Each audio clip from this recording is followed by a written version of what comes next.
Ona tilimiz milliy ma'naviyatimizning bitmas tuganmas bulog'idir. Shunday ekan, unga munosib hurmat va ehtirom ko'rsatish barchamizning nafaqat vazifamiz, balki muqaddas insoniy burchimizdir. 1989-yil 21-oktyabrda O'zbekiston SSR Oliy Kengashi tomonidan davlat tili haqida qonun qabul qilindi. Ushbu qonunga binoan o'zbek tiliga davlat tili maqomi berildi.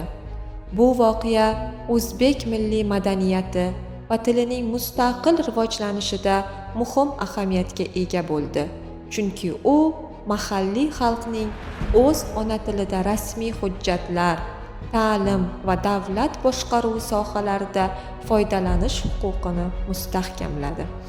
Har qanday mamlakatning obro'-e'tibori uning tiliga bo'lgan e'tiborida namoyon bo'ladi. Shu bois davlat idoralari ilmiy va rasmiy sohada o'zbek tilining to'laqonli qo'llanilishi milliy mustaqillikning mustahkam tayanchidir. O'zbek tilini targ'ib qilish, milliy o'zligimizni asrab-avaylash, mustaqilligimizni mustahkamlash va kelajak avlodlarga boy meros qoldirish demakdir. Har birimiz bu yo'lda mas'uliyat bilan harakat qilsak, o'zbek tili dunyo miqyosida ham o'zining munosib o'rniga ega bo'ladi. O'zbek tili qalbimizning ovozi. Uni asraylik, targ'ib qilaylik.